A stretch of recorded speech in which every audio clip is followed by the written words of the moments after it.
た。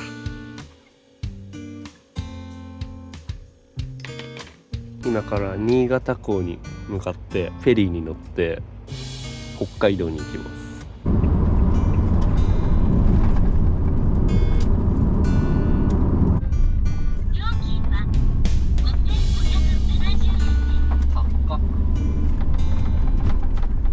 新潟に着きまして、今9時47分、12時出港のフェリーなんでちょっと時間あるから買い物に。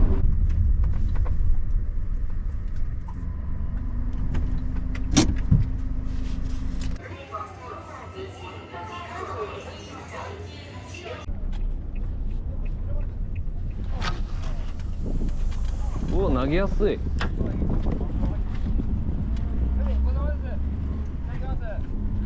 おー、出た。はい、出た。あ、いいチケットで。はい。お、マグロだ。はい。わかりました。悪くないですね。もう少し前、大丈夫ですよ。ストップ。いらっしゃいませ。11時15分までにお戻りください。はい。2階休憩所ありますんでご利用ください。はい。ありがとうございます。ありがとうございます。新日本海フェリーのラベンダーっていう船です。新潟を昼の11時に出て、明日の朝4時に小樽に到着する。めっちゃ目立つなこれ。ついてるキャリコだけ出します。ありがとうございます。どうぞ。シェイ。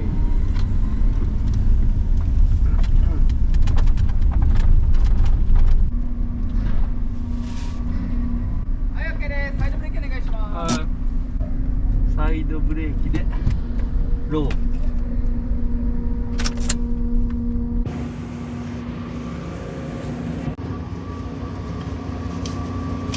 これ結構重要。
量少ないよ。ここまでぐらいしか入ってない。めっちゃ少ない。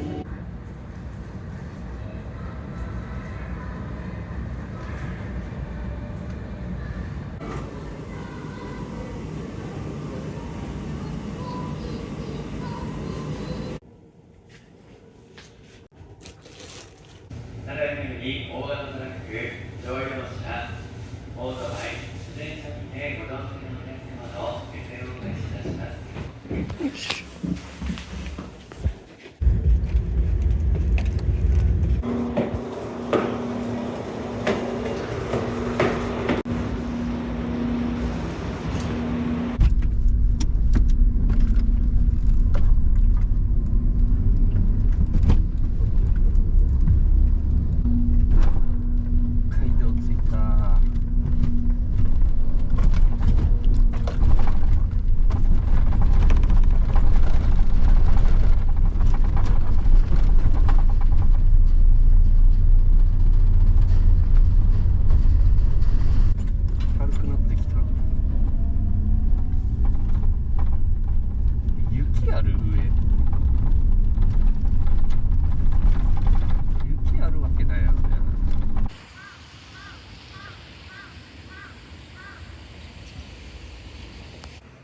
昨日の昼からフェリーに乗って朝までエンジン止めといて、15% 減るってことですね。今冷凍庫と冷蔵庫も同時に動かしてる状態なんで、結構バッテリーの減りは早いと思う。積丹半島の先端付近を目指します。スロットが終電をつなぎたい人だったらその勝ち方をよくする人、黒田さんとかそういう系のメンタリティの人だったら使う人違う。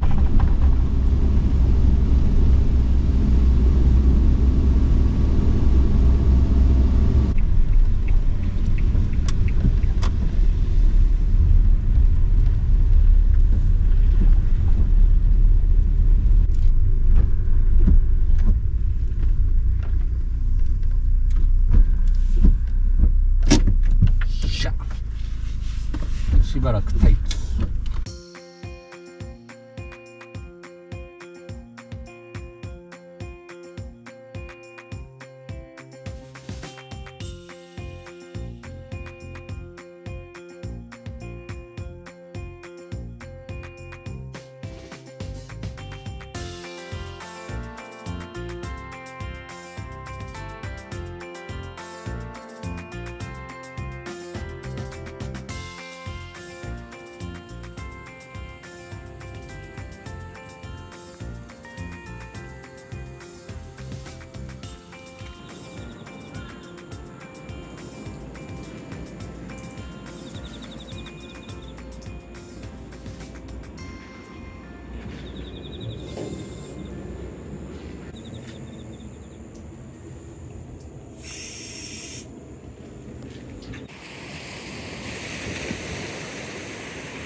この川ね、至る所にいるんよ。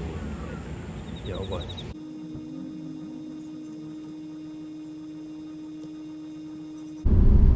のりさんと合流しました。去年山形で出会った人で、北海道が地元の人。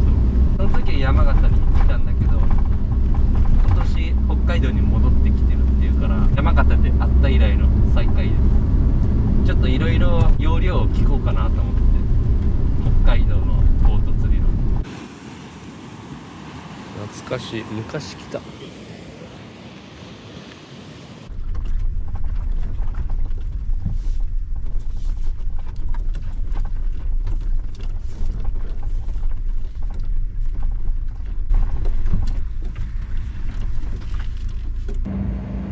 村田はじめのサイン。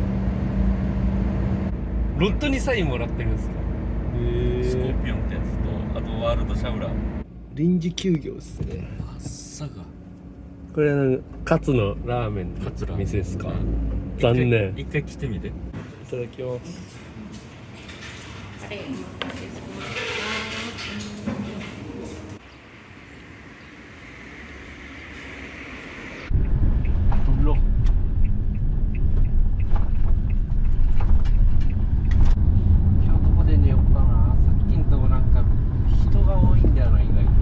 だからな。あ、なんかイベントやってる。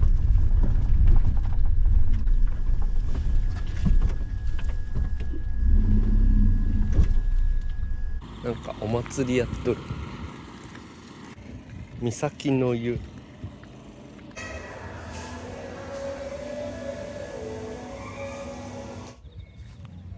草ぼうぼう駐車場。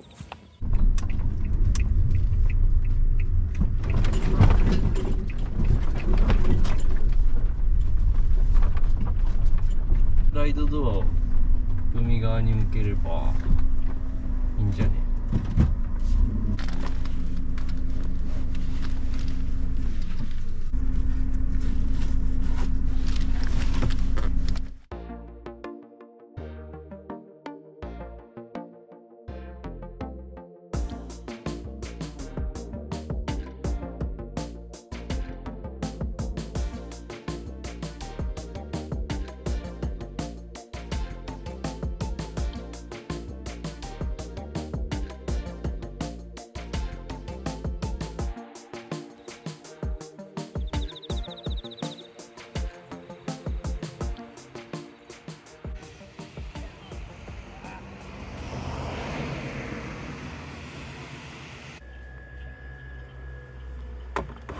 今日はもう動かねえぞ。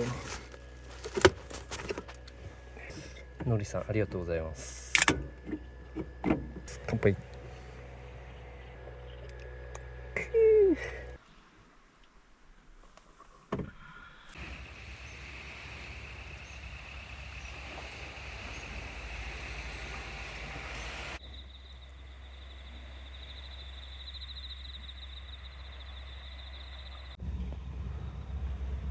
すごいわ北海道、めっちゃ涼しいわ。6時過ぎてもう 26.8 度まで。もう朝晩は寒くって、昼間の2時3時ぐらいだけちょっと暑くなる感じ。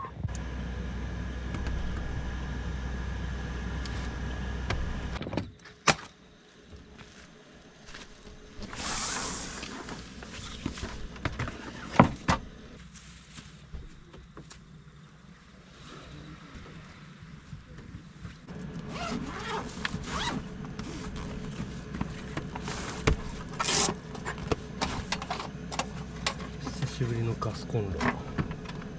一応ここ野営場なんで電気の節約のためにガスでいきます。布系はどかしとかないと危ない。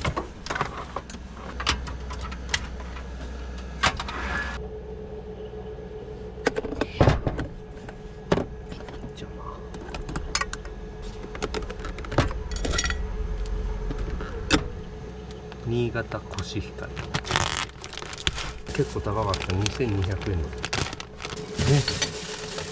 やべえ、計量カップ忘れてるじゃん。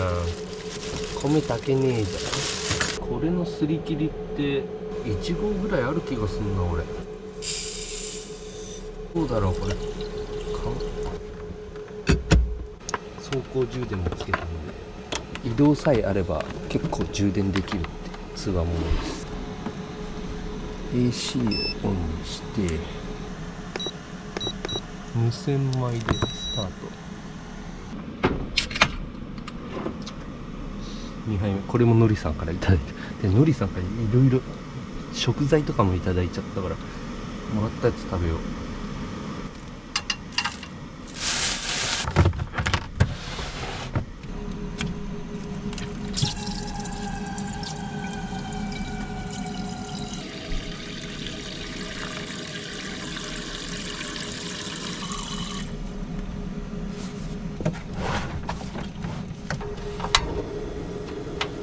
いやー火はいいねやっぱ。一瞬で沸騰した。めっちゃ弱火にして、ほんですげえ酒のつまみをいっぱいいただいちゃって、ホッケももらったんだけど、ホッケはこれ明日かな。ホッケうまそうだな。ありがとうございます。マジでお刺身用のアワビ、これこれ殻も取ってあるんだ。すげえ手羽先。なんかまあ温めて食べてって言ったから、これ湯煎してこれ多分同じ100均のジップロックだけど耐熱温度70度ってなってるから、もうちょっとこれ冷まさないとダメだね。今思ったんだけど、これ焼いた方がうまいんじゃねっていう。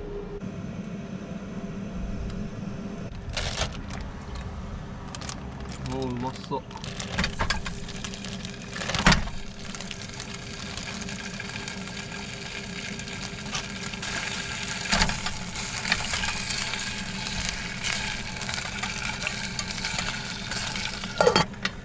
これで温まるっしょ。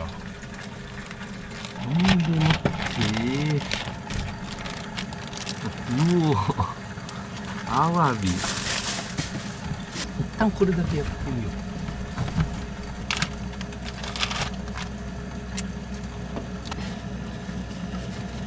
う。なんだっけな、エゾアワビって言ってたな。こんなものをいただいちゃってよろしいんですか？どうやって切んの？アワビって薄めに切った方がいいよな、多分な。おお、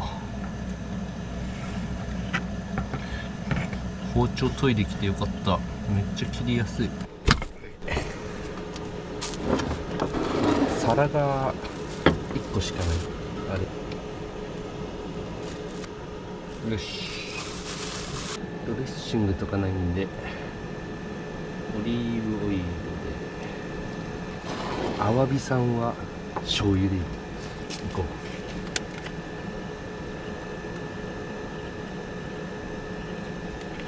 いただきます。アワビいただきます。コリッコリや。アワビコリッコリや。うまっ。めちゃうまいな、アワビ。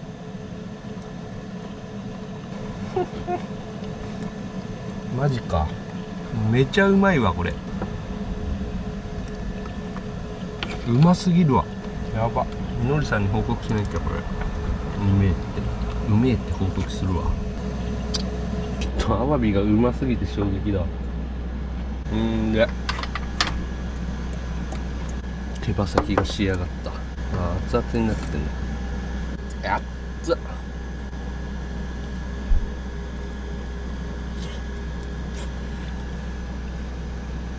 うまっ。うめっ。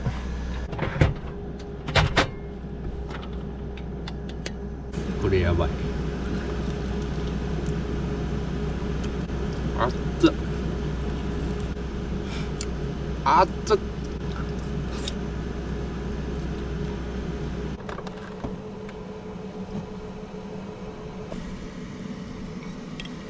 海粉グラスで炊いた米、完璧や。これ海粉グラス1杯で1合確定だわ。しゃあ、やべ。こうでしょ。手羽先丼。結局手で食べるんだけど、これ手羽先のうまい食べ方、上手な食べ方しか名古屋の人がめっちゃうまいらしくってテレビで見たことあるんだけど忘れちゃった。なんかピッピッピッってやるんだよね。うまっ。名古屋の人って手羽先食べるのみんなめっちゃうまいらしいんですけど、本当ですか？食べるラー油、これ好きすぎて五島から帰った後も定期的に注文してるやつです。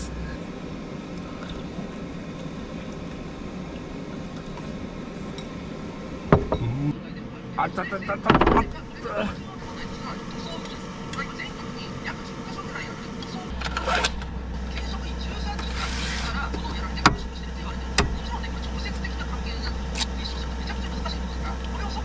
卵かけご飯にも最高に合うのがこの食べるラー油、ニンニクがいっぱい入ってる。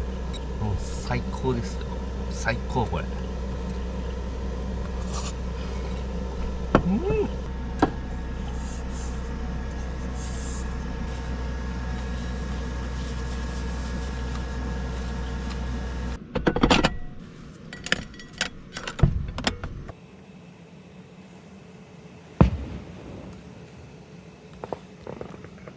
めっちゃ花火上がってるわ。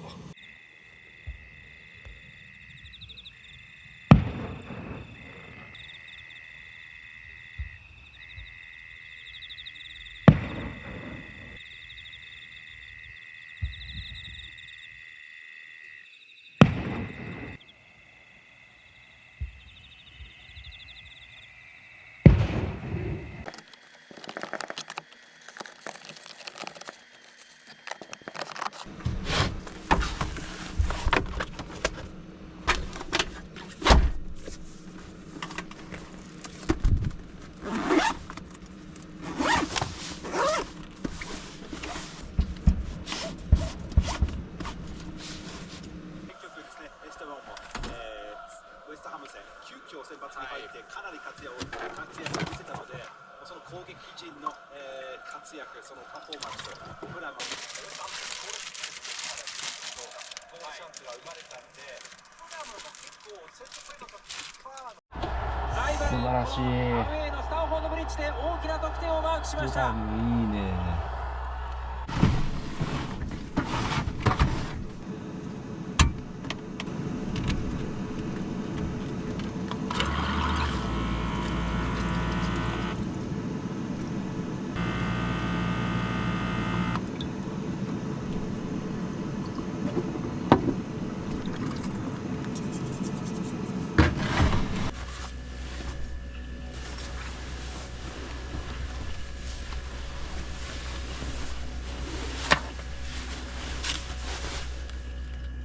明日起きれるかどうか自信ないんだけど寝ます。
バッテリー 100%。ETC カードが挿入されています。カード有効期限は一旦夜市を目指す。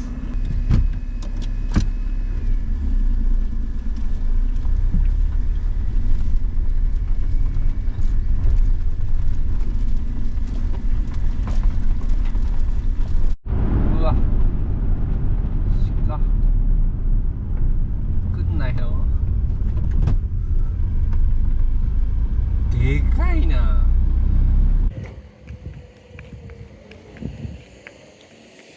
30分ぐらい運転してきて、これがね 80% だったのが90に上がってるね。これがすごくて、走行充電これもしてたんだけど61% まで減ってたんだけど、たったの30分で 79% まで上がって、信号待ちとかで後ろ見たら500ワットぐらいずっと出てたんで、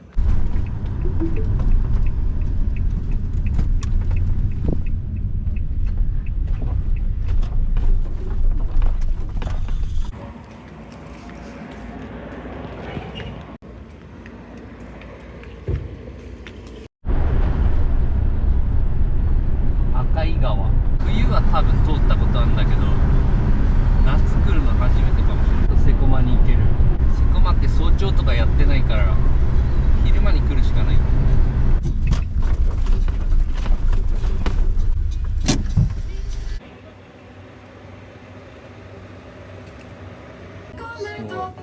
セコマチケットワインいっぱいご存売ってる。知ですか？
もうポタレン 99% まで充電された。多分賞味1時間ぐらいだと思う、充電開始から。走行充電器つけてよかった。い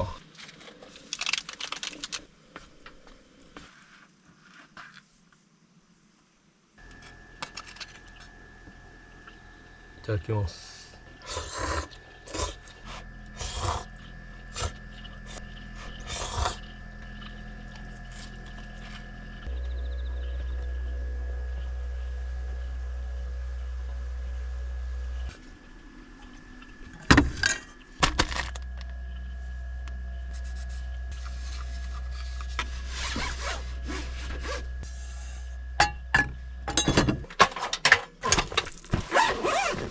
バンライフ橋が近いぞ、意外と。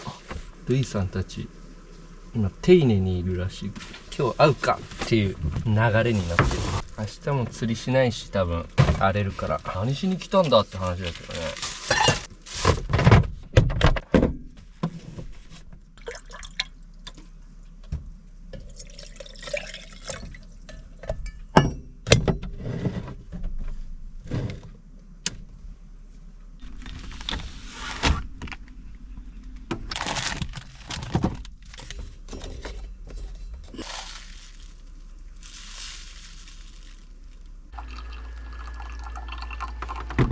乾杯。すごい 27.7 度、真っ昼まで。昨日の海辺の場所だったらこの時間でもかなり暑かったんだけど、やっぱり山の方に来ると昼間でも涼しい。今回本当はマグロ狙いで来たんだけど、今出た情報によるとクロマグロって規制が厳しくなってて、毎月最初の 3,4 日ぐらいで今月は禁止ってなっちゃうんで、もう月の初めにやるしかないんだけど、明日天気が悪くてってボート出せないような予報なんで、ちょっと厳しい。3日まで厳しい。1、2、3が厳しくて、4、5でやっとできるかなっていう感じなんだけど、今の状況だとおそらく明日、明後日、9月の1日と2日には禁止になっちゃう感じです。なんでかっていうと、毎月5トンまでっていう規制なんだけど、なぜか今月は3トンまでみたいな。8月までにめっちゃ釣れちゃってるらしくて、そのしわ寄せで今月の規制がさらに厳しくなってて、っていうのと天気も明日悪いっていうので、ガチガチに準備しまくってきたんだけど、マグロのタックルとか、ちょっと厳しそうなんで、去年断念した鮭を今回狙ってみようかなと思ってて、鮭釣りって結構おかっぱりだともう人が殺到して釣りどころじゃないみたいな、釣りする以前の問題になっちゃうんだけど、今俺ボート持ってるから、もしボート出せるところがあれば、ボートから鮭を狙ってみたいなっていう思いがあります。マグロ以外にもね、いろいろ北海道釣れる魚いるはずなんで、もうちょっと調べたり、人に聞いたりしながらやっていきたいです。ETC カードがあら、携帯どこやった？めっちゃ混んでね。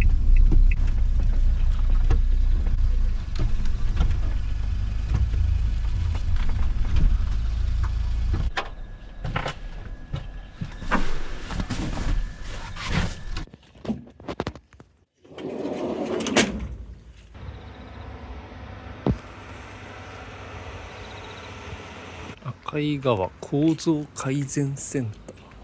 これね、温泉あんの？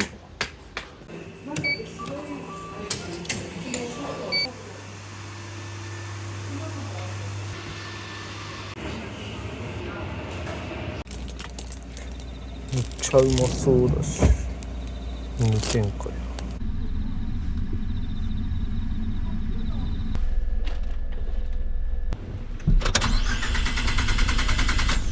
やべえ、エンジンかかんねえ。後藤の時と一緒かな。かかった。2028年5月です。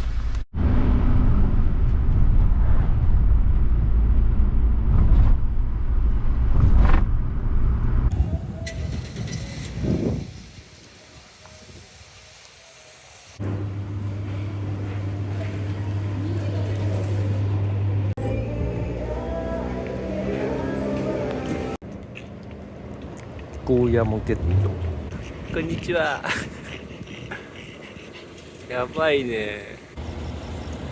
ドッグランがあるんだ。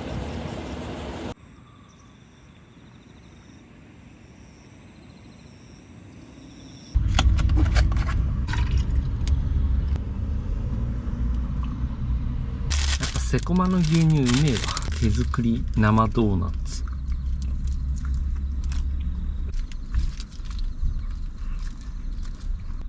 ドーナツうますぎたわ。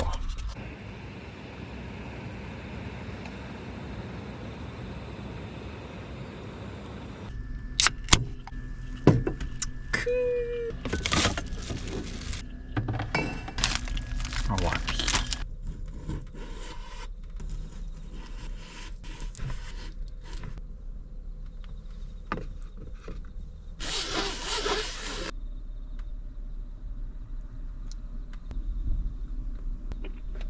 うんめえ。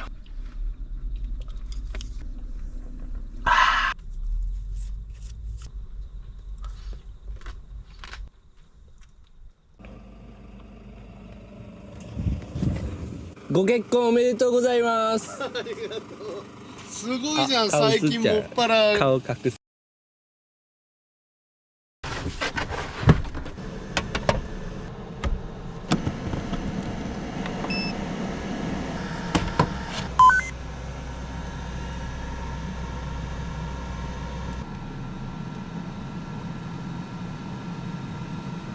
ここにね、ボムが結構インサイドいますから。そうですね。0-0だ。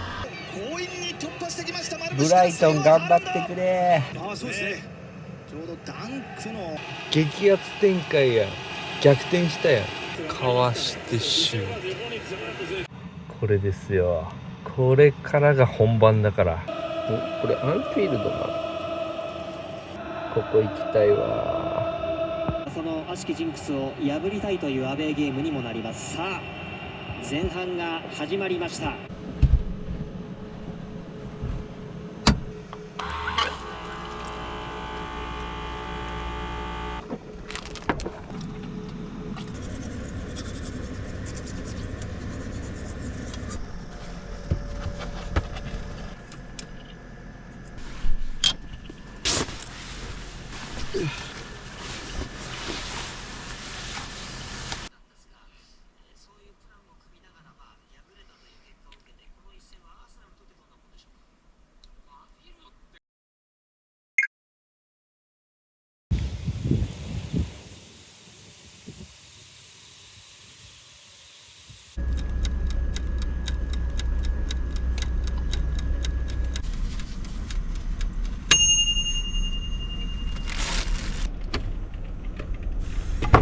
ハスカップジャムいってみよう。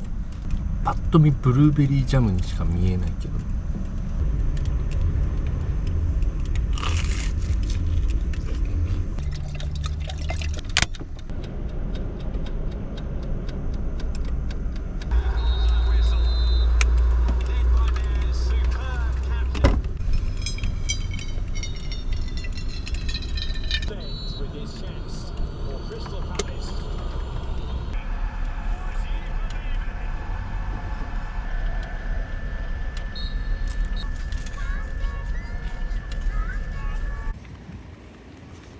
おししも今日って書いた服欲しいですね。おてっちゃん。あるんすか。そう。あるんだ。だけどね、この間破けちゃった。今暑いからいらない。サマーカットだから。猫と同じ撫で方してるけど。あ、そう。そこ喜ぶ。顔大丈夫ですか。そこ喜ぶ。いい。いや、意外とこいつ人に撫でてもらうの好きだから。結構スリスリしてくるじゃん。走るやんあんた。おいで。結構チンチンでかいっすよね。体のに対して。おお、ちゃんと入るんだ。偉い。ちょっ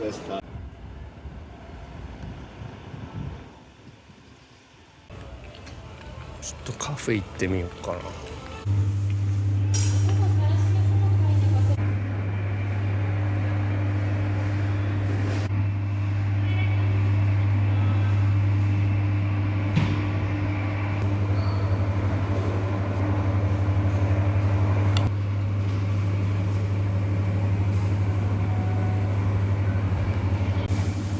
雨降ってきた。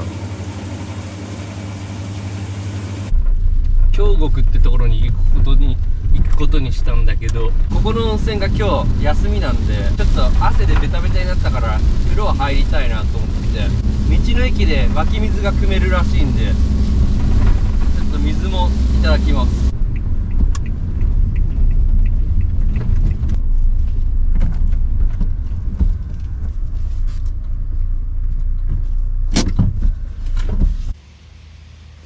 京極温泉。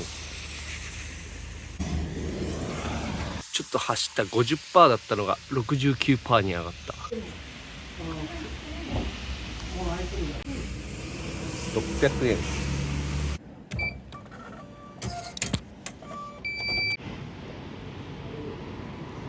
なんだこれ。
どうしよっかな。さっきのカレー食べたの結構遅かったから、まだあんまり全然お腹空いてないんだよな。ホッケ食べるか。米なしでいくかな。自らのプライドのため、そして決勝トーナメントで最高の結果を手にするために屈強な男たちはピッチ上で一つのリーグを戦うとき大幅なフォーマットでいっているような試合が連続するのが当たり前でした。しかし新フォーマットのリーグフェーズでは初っ端からマンチェスターシティ対インテル、決して本当は魚釣った後で飲みたかったけど、もう我慢できないです。最高だわ。ワースト1位はパリなんじゃないかと思っています。長崎ヨーロッパリーグ王者になったことはかなり大きく。トルンホットサンドメーカー焼き魚。どんぐらい ?5 分ぐらい焼いてる。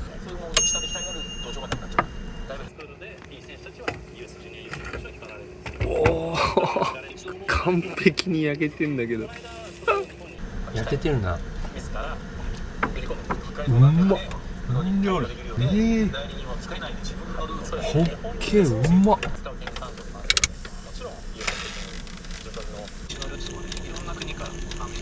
塩味つけた状態で冷凍して保存してあったやつ。酒が足りねえな。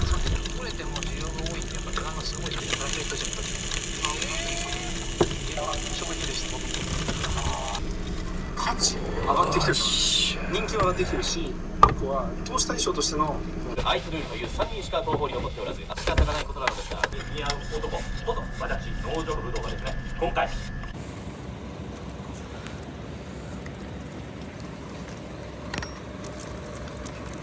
よし。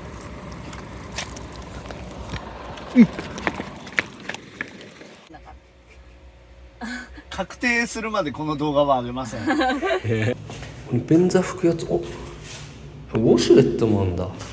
じゃあトイレから見たらめっちゃ雨降ってんの。車に戻るのどうしよう。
これ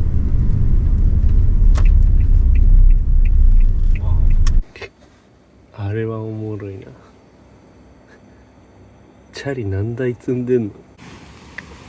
めっちゃ混んでるね。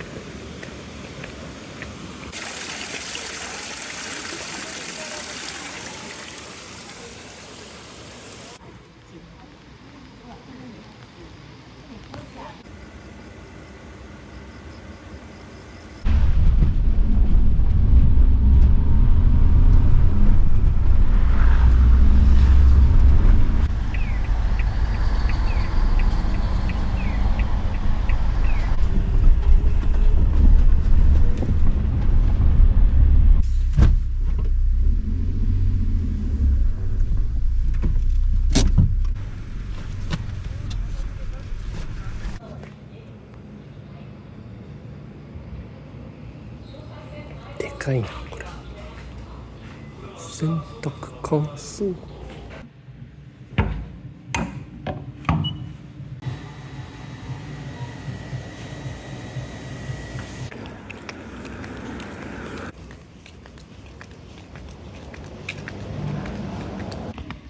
来たことあるねここ。冬に来たこと。あれ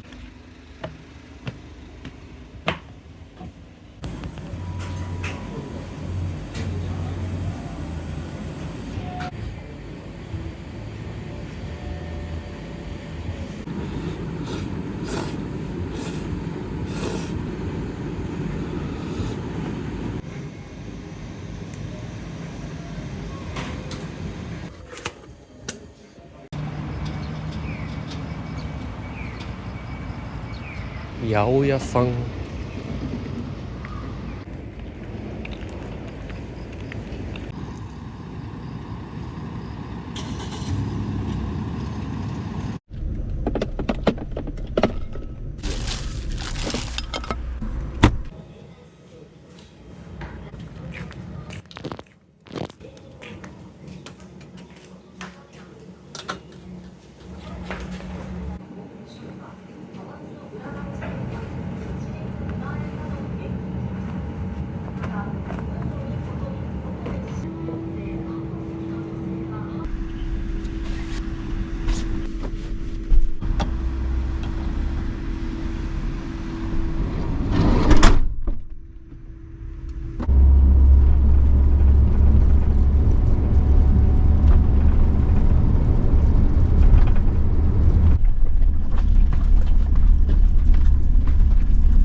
OK。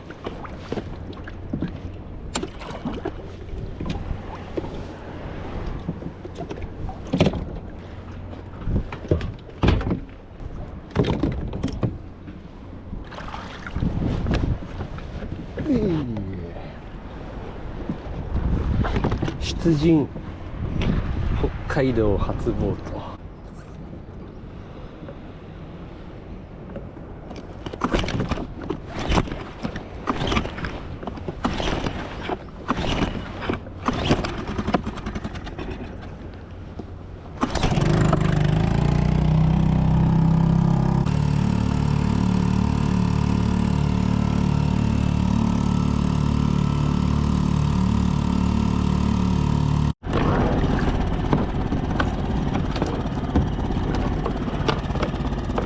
なんかプロペラがおかしいな。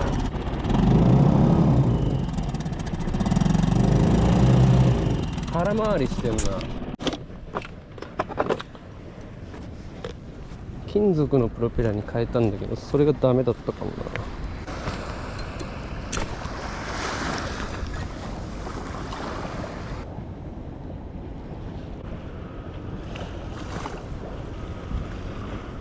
これでいけるかな。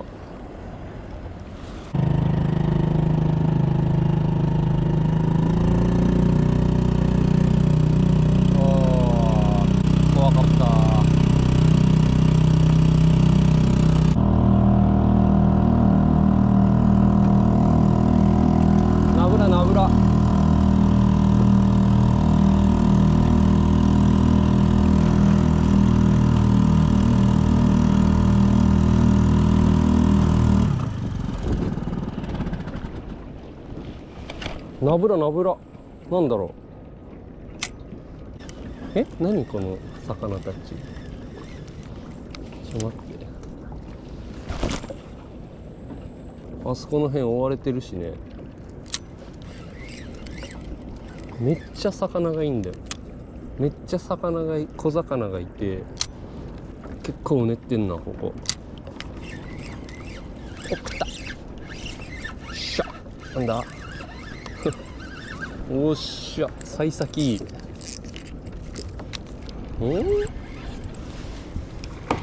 あ、バレた。何だったんだろう。サバかなんかかな。結構走ったね。お、来た。あれ、外れたか。やばい、ドーリーが宙ぶらりになってる。鳥があっちにいるから、あの鳥の下間違いないな。あの下絶対いるわ。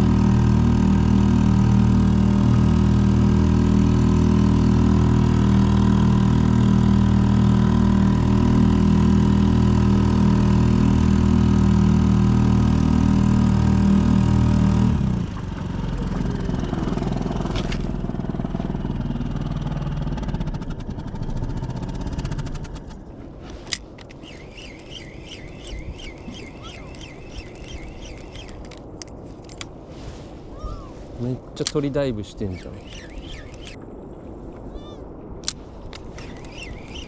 来た。しゃ。よし。おい。なんだ。なんですか。青物、アジ。ショー。ちょっと待って。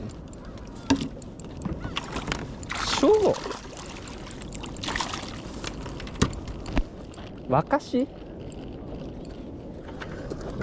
か。マジか。ワカシのナブラだったか。どうしよう。ワカシちょっと逃がすか。よし、センキュー。ワカシか。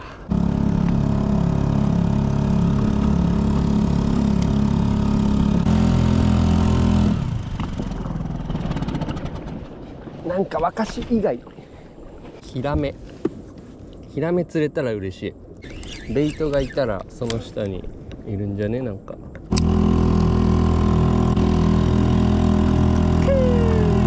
船の上で飲むコーヒーは最高ですね。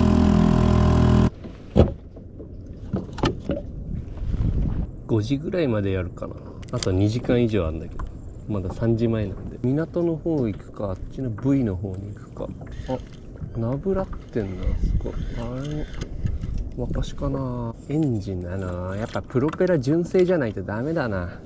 純正じゃないにしてもちゃんとホンダのエンジンにちゃんと専用のやつじゃないと。汎用のやつなんかガバガバになってますね、さっきのやつ。アマゾンで1000円1600円ぐらいのクソ安いアルミのプロペラ買ったんだけど、アルミにしてはなんか重かったし、鉄なんじゃねえかって感じ。あれダメだ。魚探つけてみるか、ちょっと。なんか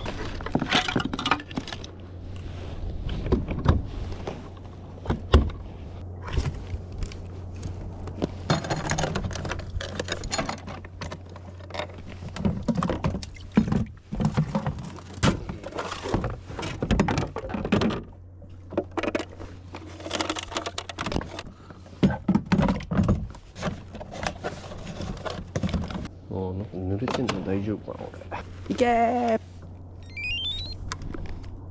着いたー。水深16メートル。一切ベイトいないね。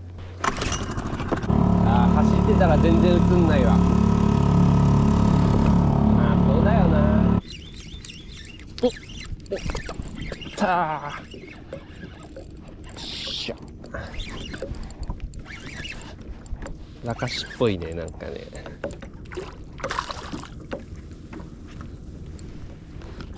いい。やべ。はた。やばい。旗に引っかかった。ブリってことにしとくか。ブリだ、ブリ。腹に刺さっちゃったんでお持ち帰りかな。決まってない、脳締め決まってないな。漬けにしたらうまいかな。生姜買うか、どっかで。北海道フィッシュ江ノ島とかで無限に釣れるやつだけど、いや、まあまあまあ釣れてくれるだけありがたいです。自然に感謝です。いや、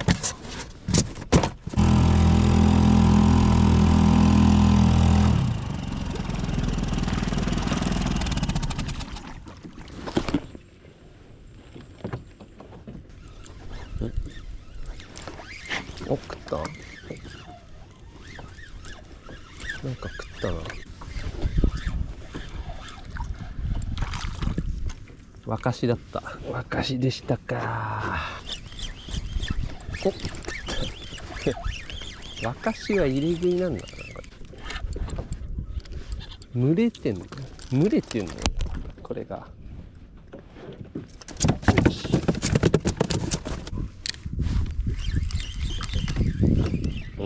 あ、食ってた。あれブリが爆鳥です。ブリやめるか、もう釣りやめるか。いい。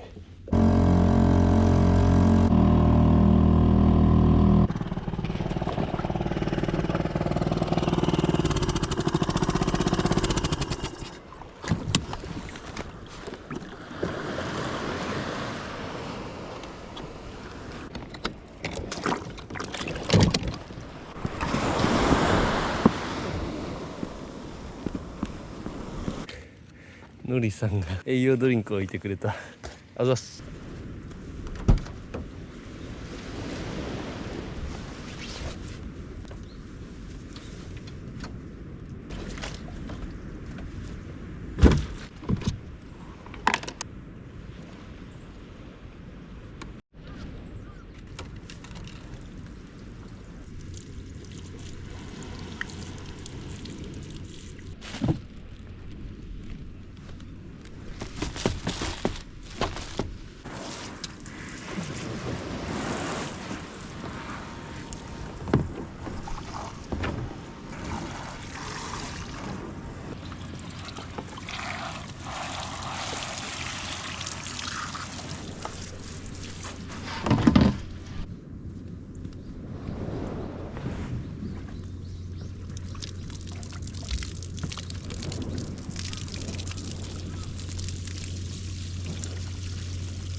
塩分補給にしよう。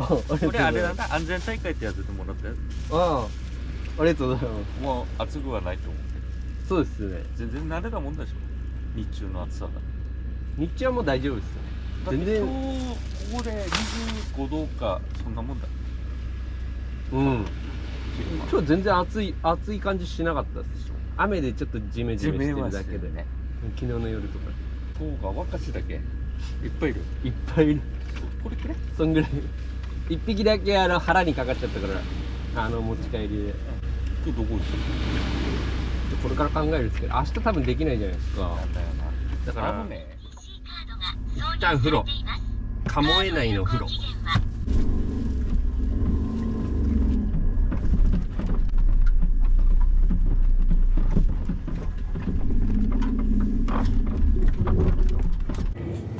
急に早く買ってもいいな。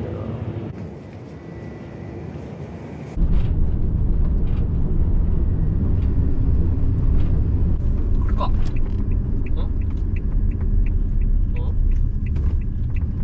れか。めっちゃいい感じ。めっちゃ綺麗じゃん、この温泉施設。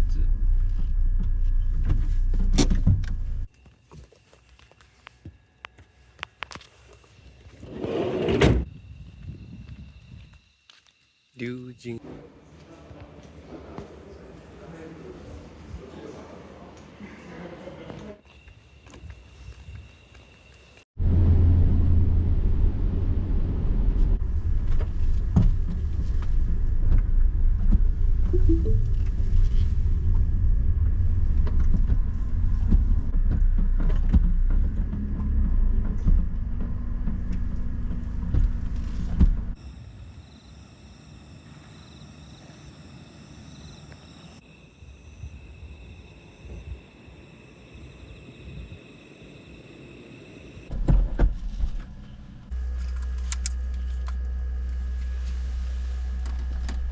腹減った。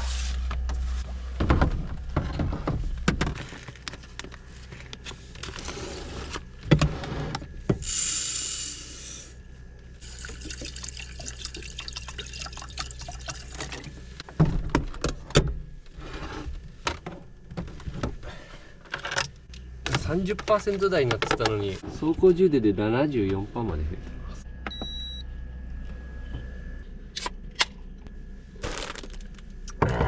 下処理だけして今日はちょっと食べる余裕ないな。水分だけ取ってジップロック入れとくか。ブリ系は今年初めてかな。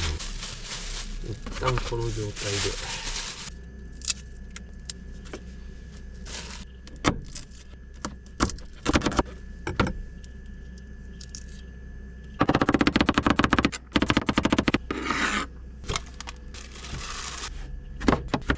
トマトすげえな。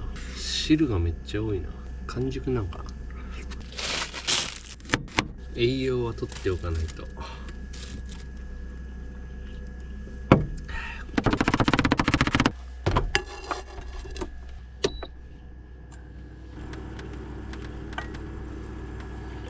新潟で買ったやつ冷凍してたんだけど、ちょうどどこか冷凍庫とかあると最高だ。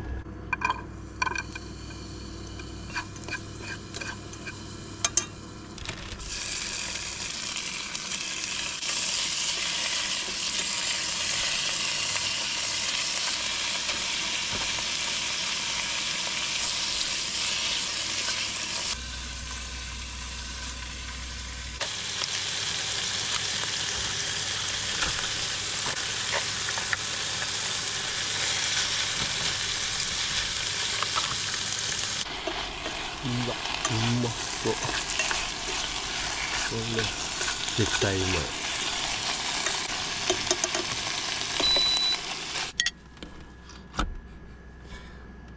海子グラスがちょうど1号っていうのが分かったんで、炊き方マスターしたんで。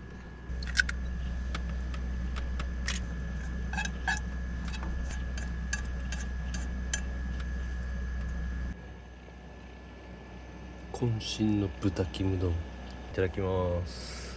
乾杯。さらなる時間が必要だと考える。この前このチームだったんですかね。シュアゴのドキュメンタリーで今後こういうサッカーやっていこうと思うんで変わるってなったら、どの監督もしっかりした組織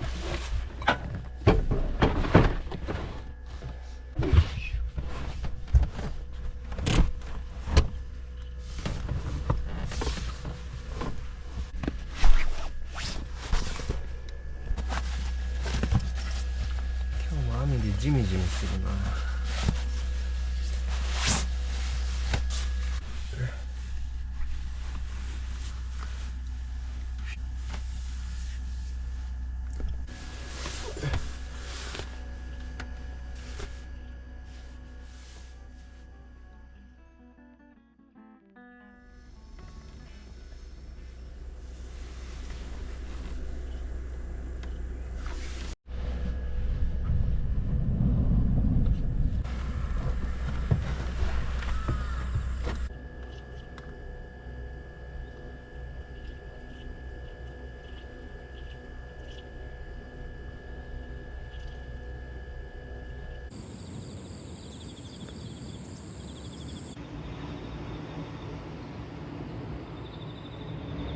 一晩でクモの巣張ってるここ。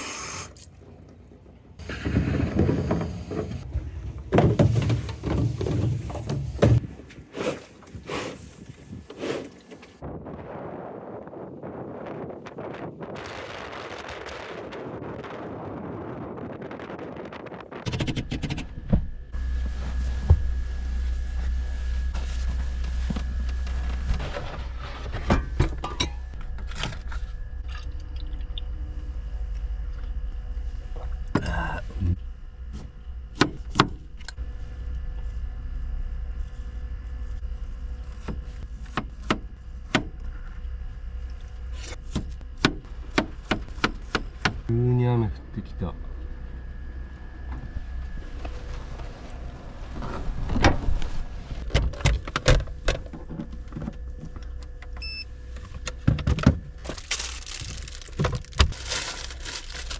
半分凍ってるから長めかな。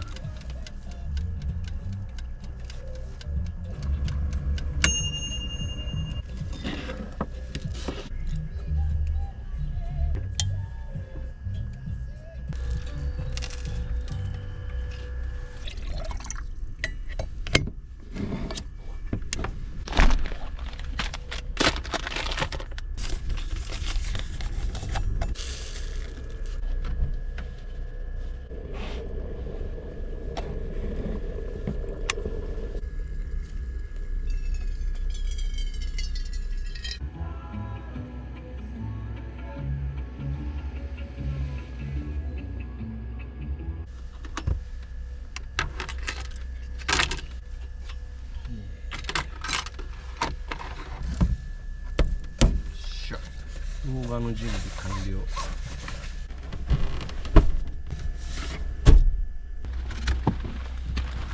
熱っ。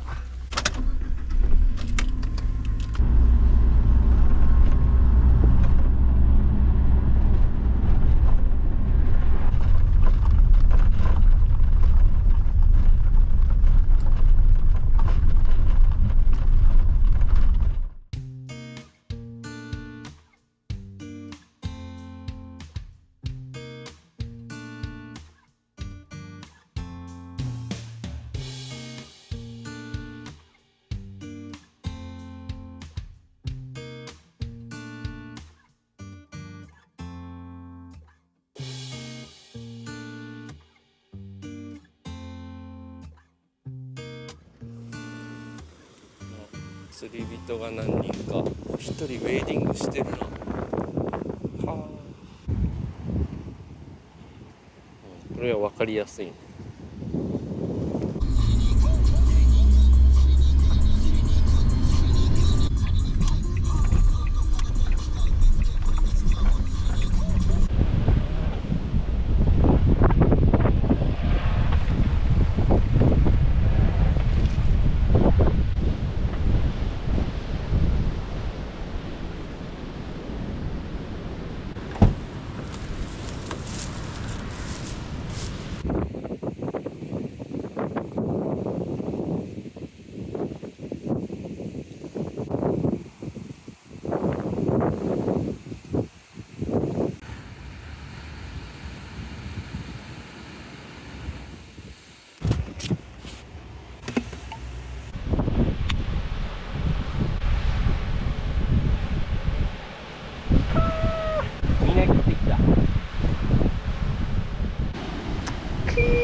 最高ですね。カラッとした天気なんで全然汗もかかないし、風呂は明日釣りしてその後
すが。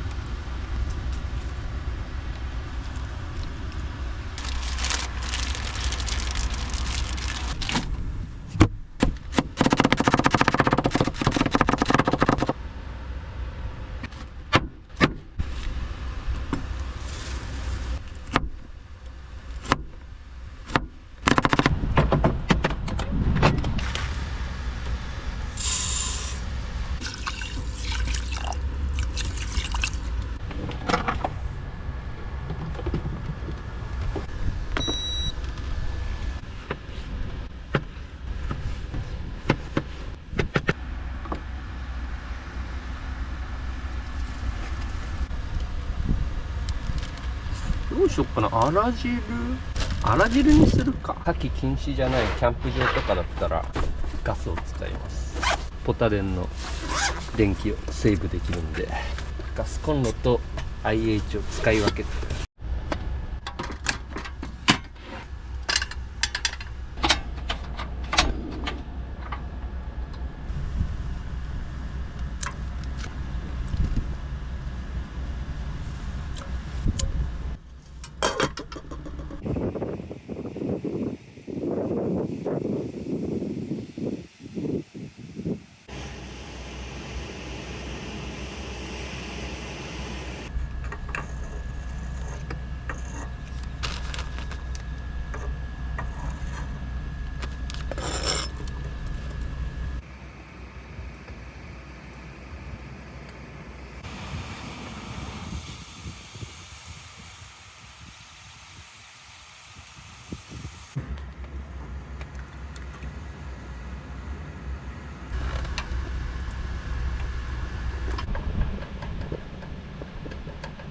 味見。うまい。若し侮るなかれ。うま。ゴーヤもなんか出汁出てんのかな。っていうかこれ別に今日食べきる必要もないのか。多分明日まで食える。卵めんどいから。もうなんか見栄えもいいぞこれ。ただ味噌汁のお椀がないから味噌汁だけ鍋直。ほんとマグロが釣れた時に開封したかったけど、こんぐらいにしとこう。若しの漬け丼、あら汁、ゴーヤ入り、左大臣なんだっけ、最強のやつ。いただきます。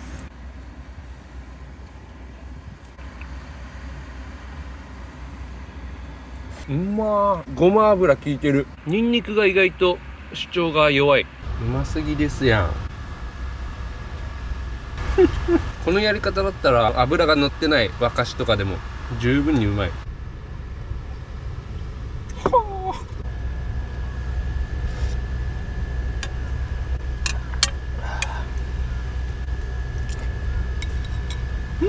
うまっ。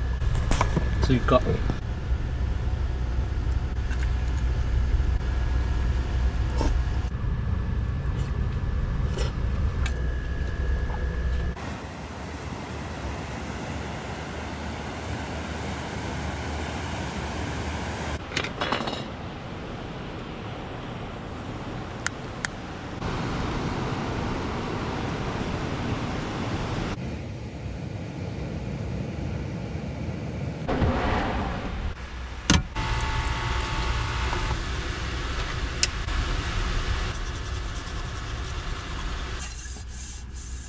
37.8 とかだったんだよね。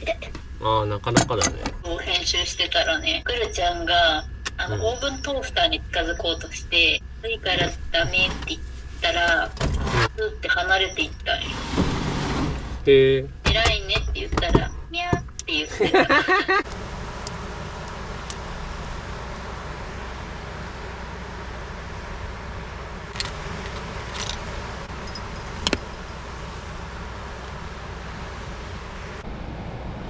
自作のフックでマグロを狙います。明日本当はルアーも自作したいけど、それはまだハードルが高いんで。しゃあ整った。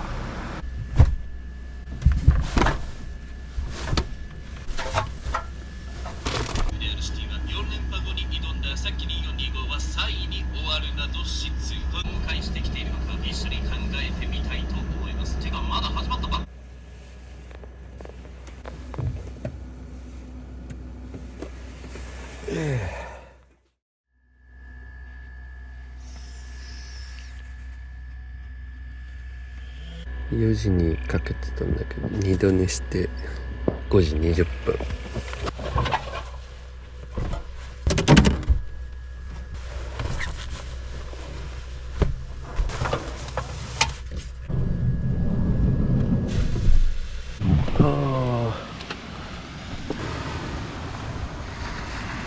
いい感じ。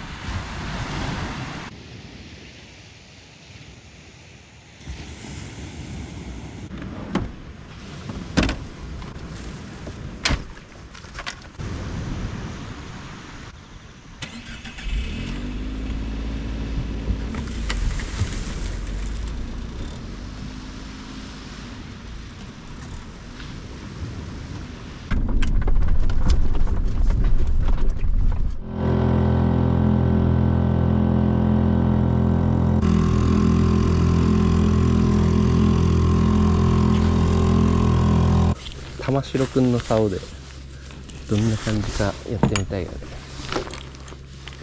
初キャス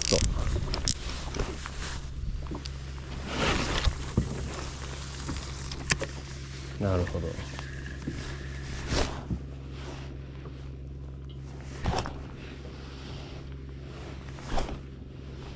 ポッパーむずいな、船でポッパー。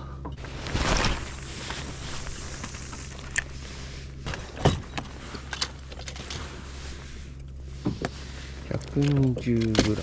この後ね9時ぐらいから風が強まるんで超短時間であと1時間ぐらい限界だけど、中心どんぐらいあるのこれ。水温が高いからトップよりジグの方が出やすいと思うんですけどね。ジグ全然しゃくれねえよ。ジギング用の竿を持ってくればよかった。いろんな失敗を経てガチガチのノット組んでフックも作って、自分なりにはほぼ完璧に準備して条件の整ったフィールドに今いるっていうこの状況がまず第一歩だよね。トップが楽だわ。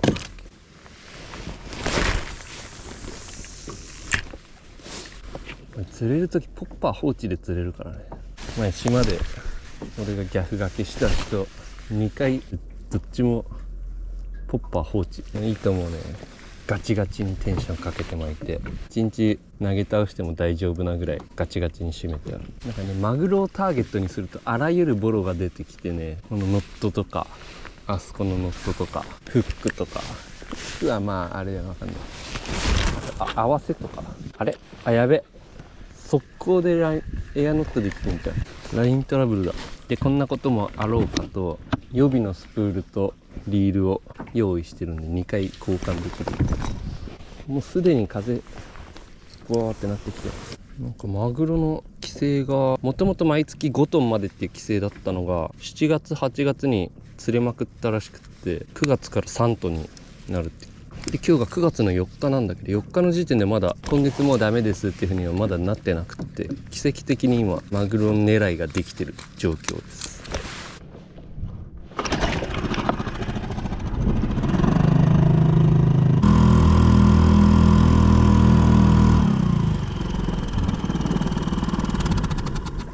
本当はもっと岬の先端のさらに先ぐらいまで行った方がいいんだろうけどちょっと怖いよね、初めてで。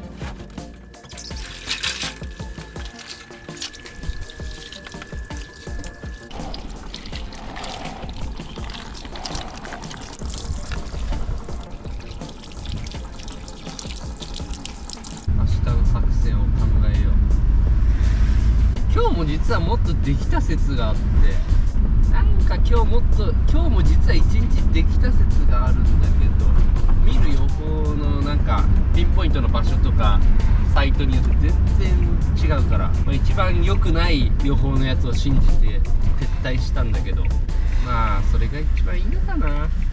安全第一だからな。明日もワンチャンできるので、規制が始まらなければ。これじゃねえか、もっと先か。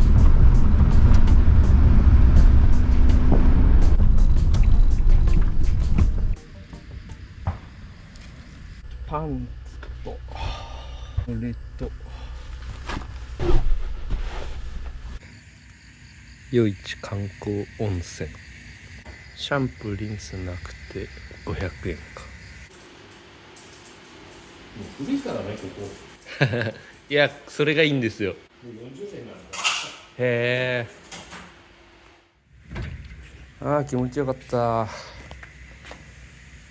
最高の温泉を見つけてしまった。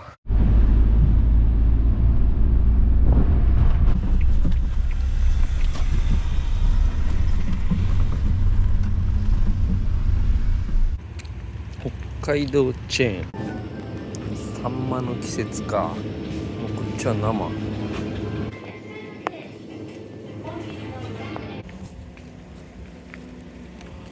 あ、そこにイオンがあるんだ。イオンに味の時計台っていうラーメン屋さんがある。なんなら買い物もイオンでできたし、ダイソーもセリアでそこに100均あるから、ここに来れば全て事足りたな。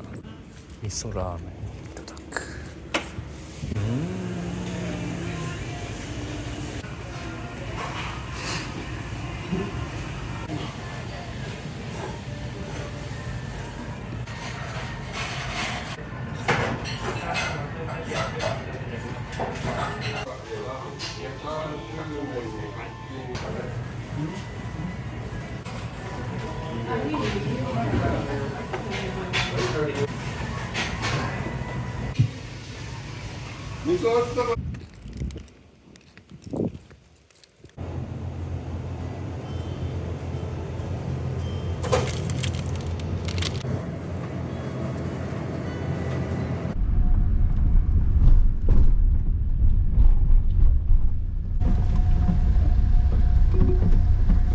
こんにちは。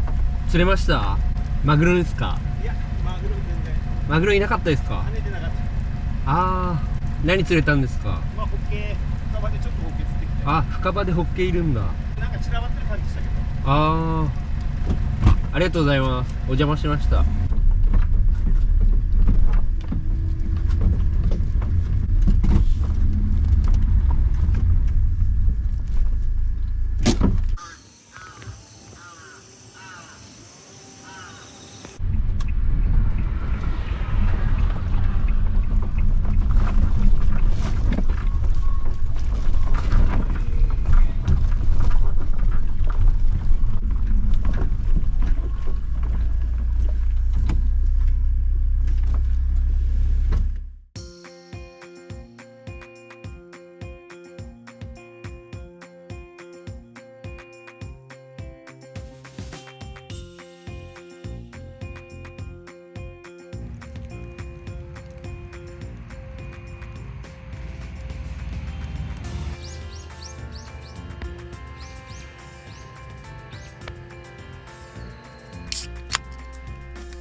乾杯。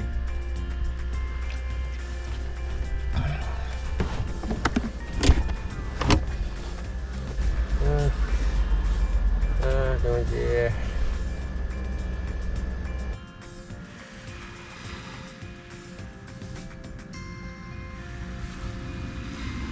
電波悪い？北海道はいかがでございますか？全然ダメ、今んとこ。明日、明後日ぐらいまでもうちょっとマグロ狙ってみて。マグロいます？今日はダメだって。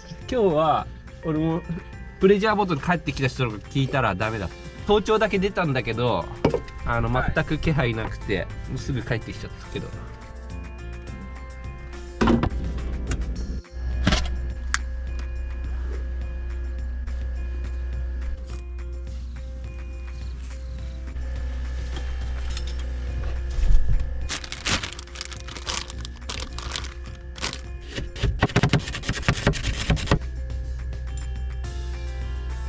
あのちっちゃい赤しがこんな十分な量の食料になるなんてね。いただきます。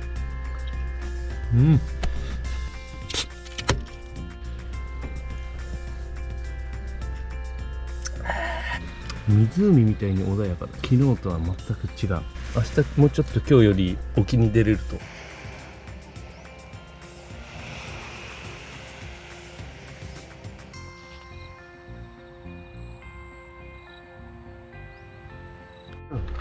やばい、豚キム作ろうと思ってたのに肉解凍してなかった。やばい。炊飯器の上で温めとこう。でしてなぜかマイナス20度になってる。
いただきます。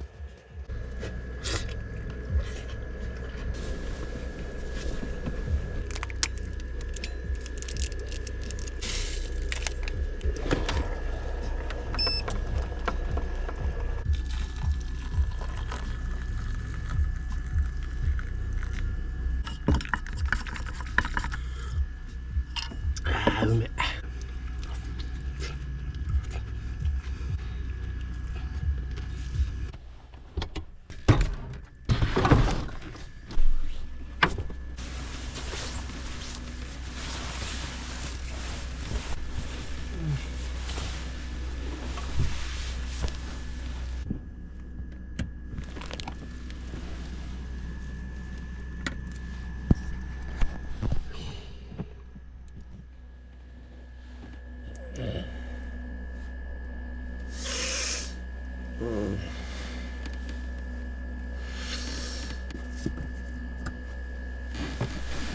寒いですよ、北海道。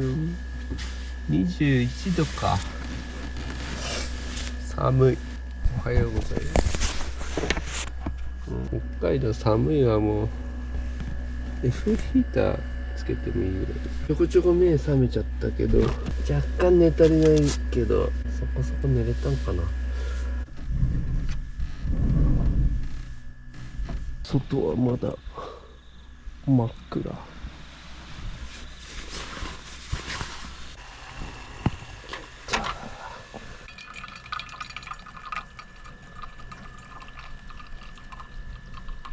ちょっとこぼれてるけど。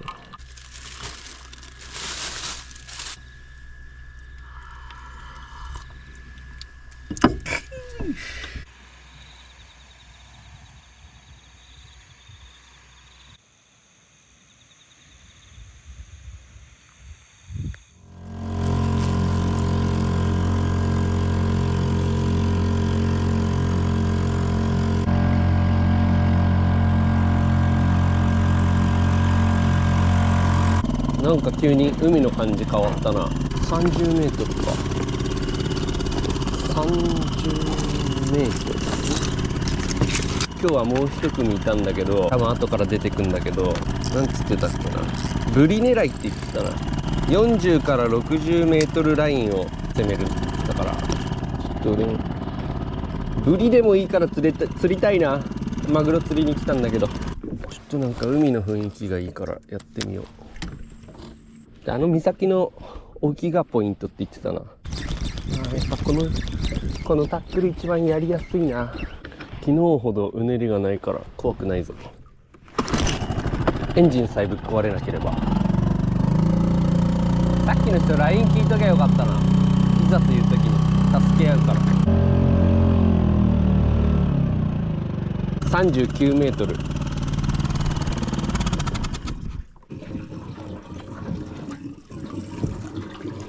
ベイトいねえ。北海道来てからベイト見てねえな。いや、一昨日はいたか。なんか釣りたいな今日は。おかず釣りたい。いや、今日最高の釣り日和だ。これでマグロが釣れたら最高なんだけど、マグロが跳ねた瞬間投げるぞ。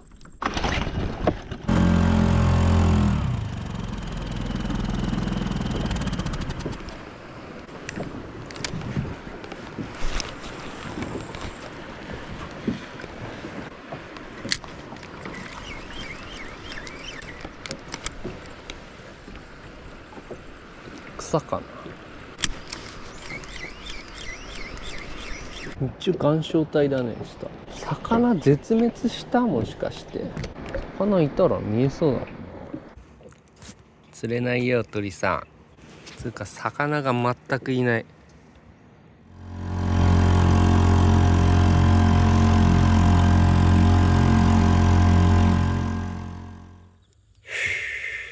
完全坊主。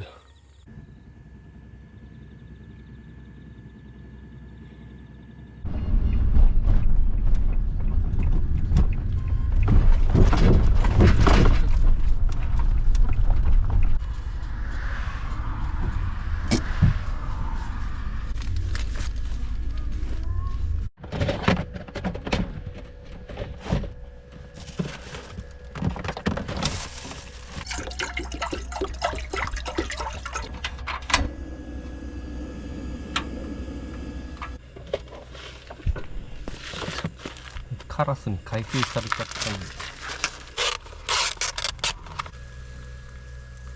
たんで。よし。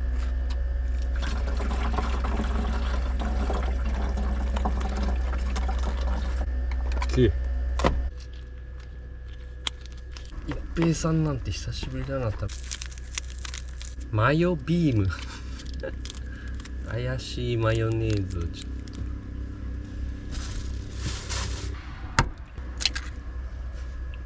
あがきの栄養補給。いただきます。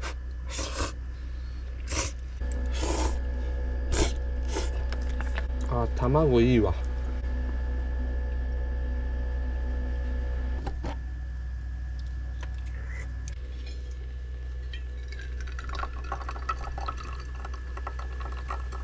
蜂が巣作り始めたよ。こいつ完全に巣作ってんじゃないか。物運んできてさ、なんか塗りたくってんだけど、カーテンの隙間に。お前巣作んなよ、こんなところに。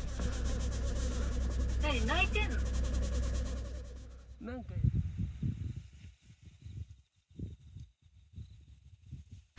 今日はのりさんと肉を焼いて食って飲んで最高でした。この地元の人と一緒に交流するっていうのは最高に楽しいですね。旅の醍醐味だったの。明日ここで出す予定だったんだけど、予報が急に変わって風が強くなるっていう感じだったんで、多分朝起きて移動することになると思う。今8時半だけど、とりあえず寝て4時に起きて作戦会議。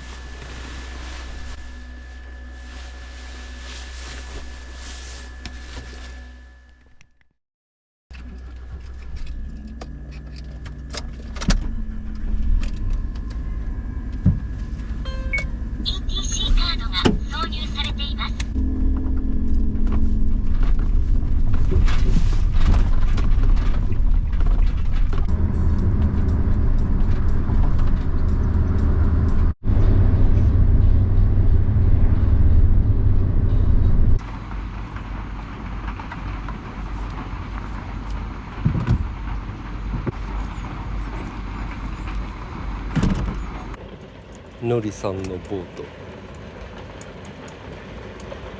アキレスの。すげえ、これ車体に固定してんの。車体に固定してるんすね。椅子のうん、米穴。すげえ、そんなアイディアがあっ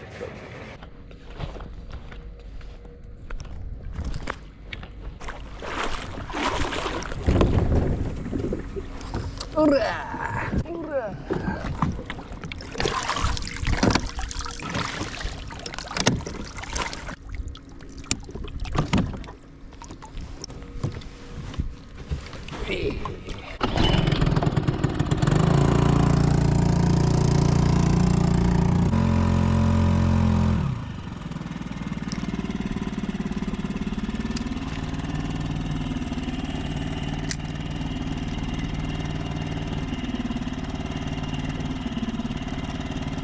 お、食った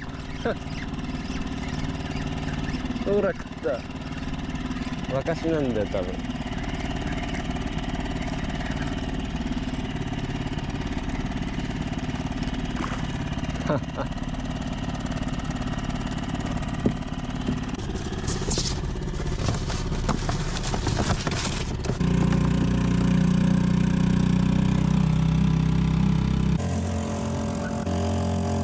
あいつひな鳥だよな。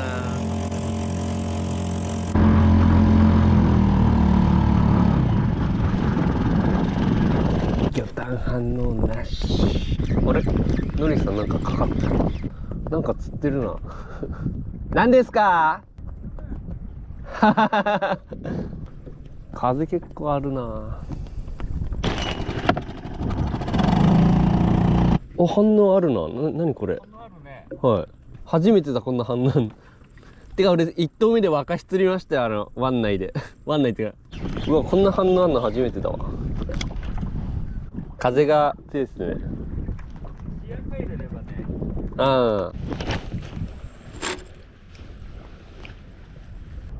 かじられまくってんの、ワームが。フグがいっぱいいんだ。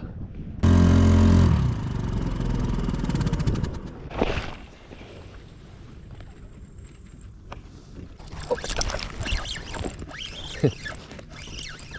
やっぱいるわ。お、来た。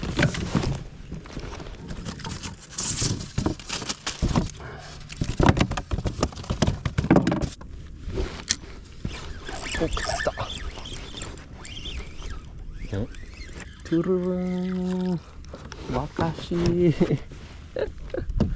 ホールで若しい。うわ、やってない。臨時休業また書いてある。もうずっとやってんじゃない、ずっと休みなんじゃないですかこれ。やる気ね。いつまで休みか書いていただきたいですけど。じゃあ今日もジェントルマンいきますか。いただきます。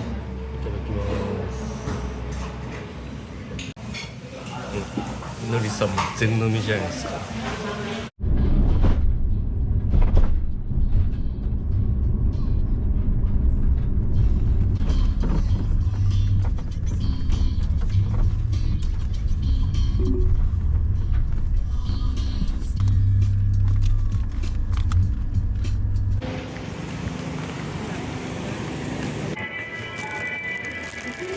視聴者さんが声かけてくる。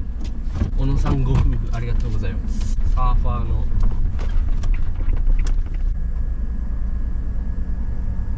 たまには山に来たくなるんで、海山ちょうどいいよ。うわ、結構混んでるね。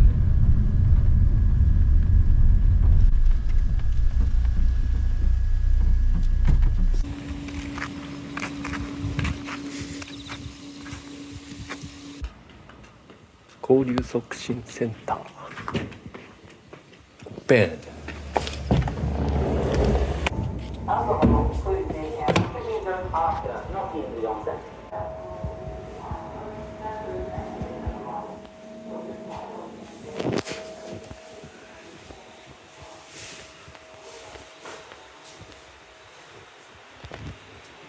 なんか前来た時はドロドロの泥湯みたいな感じで、床にそこに温泉の泥がいっぱい溜まってて、それを肌に塗ってなんか快感を得るみたいな感じの温泉だったんだけど、今回は泥がなかった。多分季節によって泉質が変わるんだろうね。これ吸いすぎたら多分死ぬんだよね、硫化水素。絶対に入らないでくださいって。この中入ったらやばいでしょ、灼熱だよね。こんな斜めだな。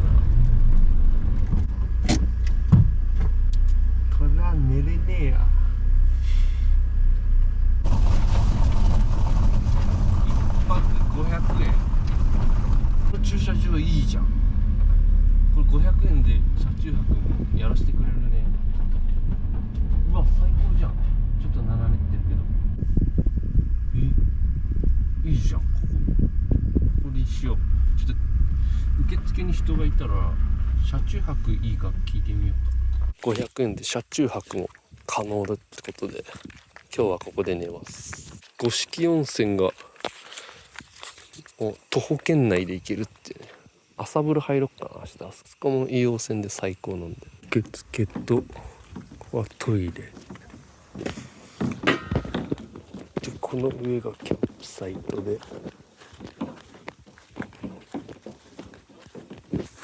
炊事場。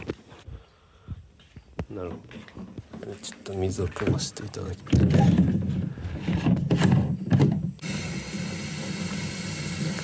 めっちゃ足長いなこいつ。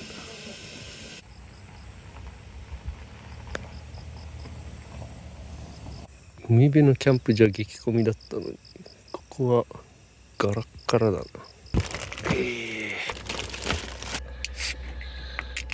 超過はなかなか芳しくないけど、今6時。夕飯食うか。あ、やべえ、海子グラスのりさんにあげちゃったんだ。やばい、1合測れない。適当にやるか。これがちょっと多すぎるんだよな。軽量カップ買えばよかった。マックスバリューで。ガチガチに硬いよりは俺柔らかめの米の方が好きなんで、これを信じて適当米でいきますよ。1000枚スタート。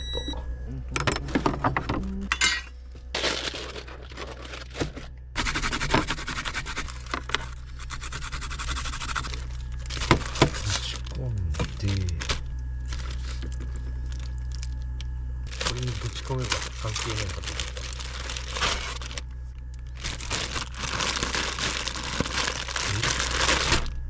た。よし、サンキュー。ブロッコリースプラウトこんぐらいパーンって。ちょっ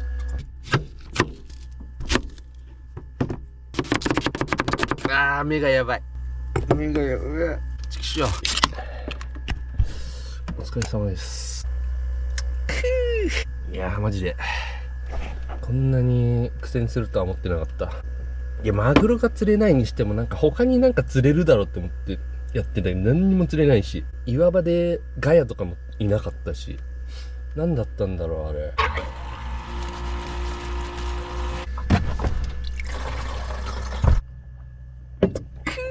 13% あればまあ大丈夫。あっつ、水蒸気あっつ。これは絶対うまい。開けた方がいいな、換気しないと。最初だから6分ぐらいやるか。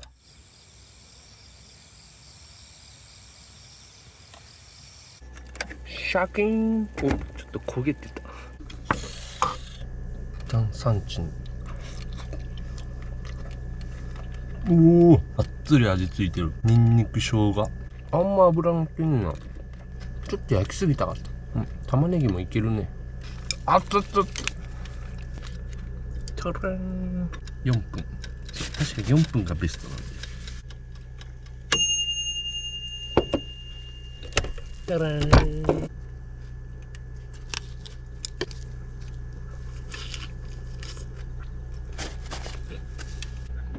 米炊けたー。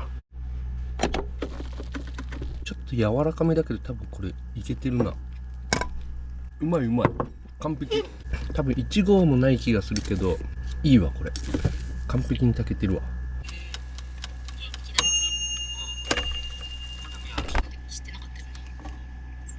いやー、ピヨ可愛かったな、マジで。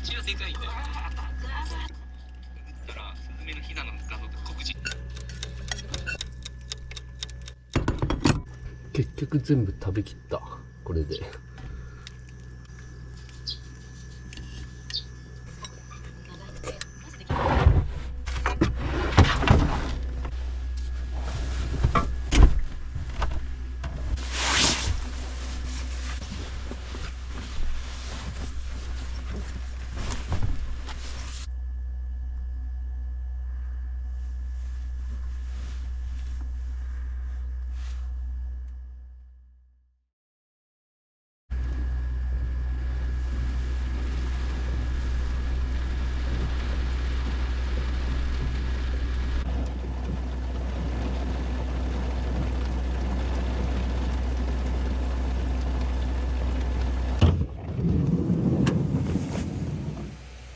うわ、めっちゃガス。失礼します。うわ、酸化って 29%。ガスって何も見えなくなってる。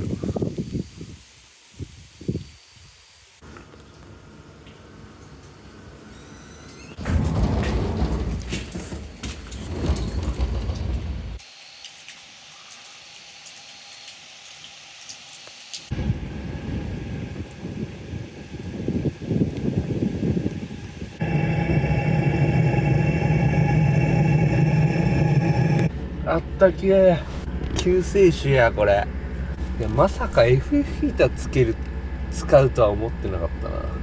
いや、もうちょっと厚着してれば大丈夫なんだけど、みんな厚着の用意してこなかったから、山に来たらこんな寒いんだってな。最高の暖房器具です。真冬でも使える。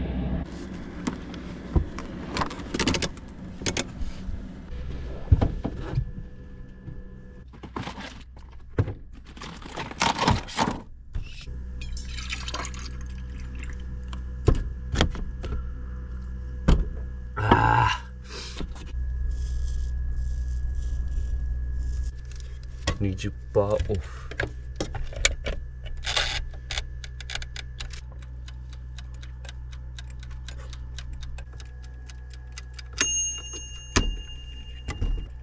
あっとっとっと、あっとっとっと。500ml が一瞬でなくなるんだ。でも1リットルだと縦で入らないから、500ml を2本ずつぐらい買った。今日はこの後サッカーの試合があるんで、ワールドカップの前の重要な試合なんで、ここで観戦する予定。今8時40分なんで、11時からサッカー見て、何時に終わるんだろう。2時ぐらいには終わるかな。そしたらその後どっか移動しようと思ってます。ハスカップジャムと蜂蜜。これ群馬の沼田の蜂蜜。いただきまーす。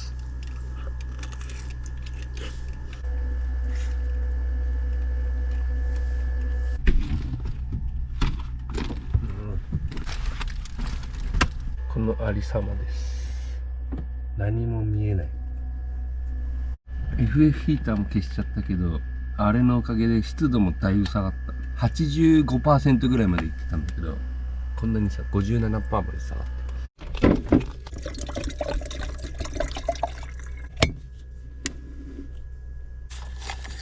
マックスバリューで声かけてくれた岩内の小野さんがくれた札幌の焙煎屋さんのコーヒーらしい。結構大量に入ってるんだよ。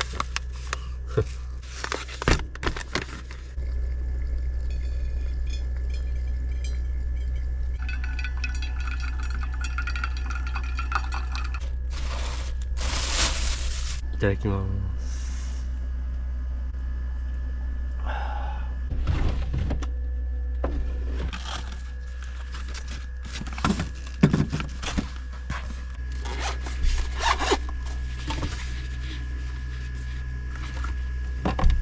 今受付の人に聞いたら2時ぐらいまでいても大丈夫っていうんで、心置きなくここでサッカーを見てから行きます。行くっつってもどこに行くか何も考えてないんだけど。日本対メキシコ。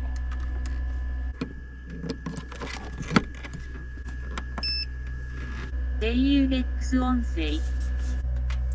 こここはね、ここはドリンクホルダーでしょ。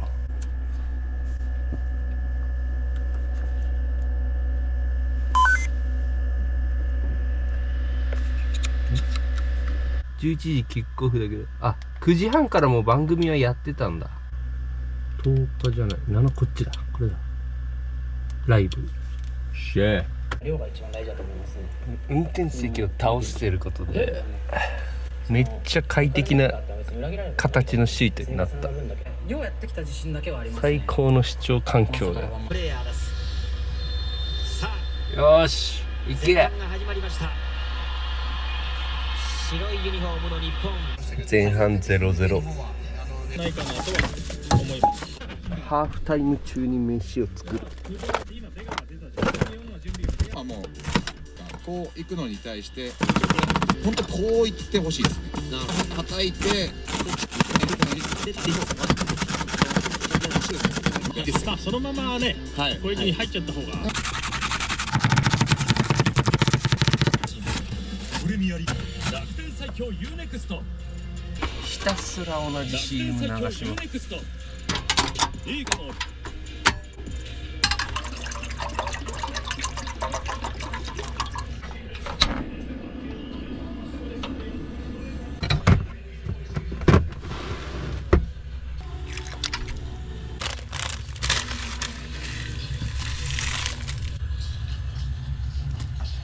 メキシコボールで後半が始まり、置いたのは久保ディアです。ハーフタイムは両チーム右足パスとシュート。しかしマラロンが主導。秘伝のスパイスっていうのはどんな？跳ね返したのは板倉。いただきます。走ってましたが、めっちゃ押し込まれまくってるじゃん。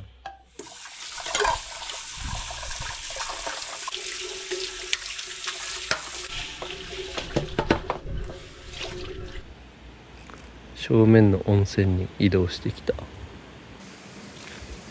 やってるかな。熊出没。8時までやってんじゃねこれ。しかも空いてそうじゃね。ちょっと高い。あ、セルフなんだ。よっしゃ。ここ温泉最高なんですよね。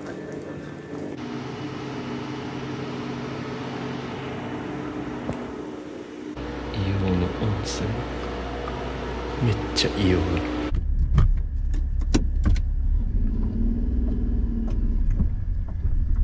でどうしようかな。洗濯したいんだよな。服がなくなっちゃったから洗濯。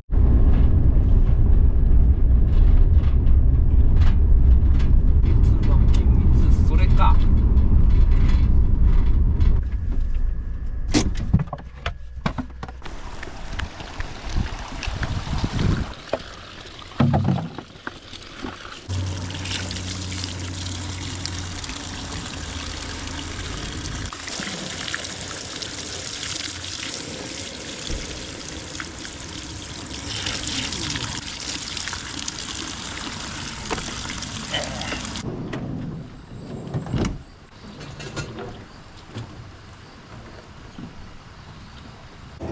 コンビニなのに野菜が売ってんのすごい。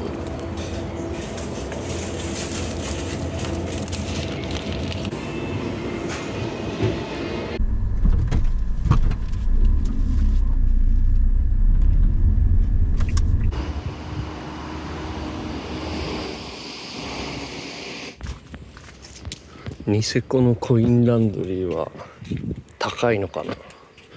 すごい Wi-Fi あるんだ。洗濯乾燥10キロ1300円。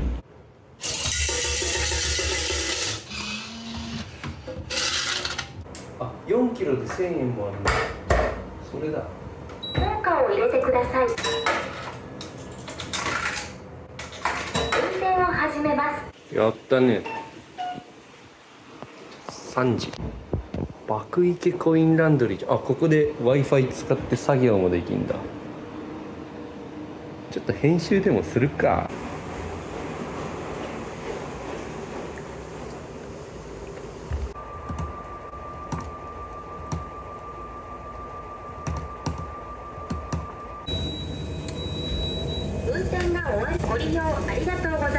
乾いたかな。洗濯物の取り忘れにご注意ください。4、5日分ぐらいの洋服たち。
ハンドルまっすぐにしてください。はい、OK。サイドブレーキお願いします。はい。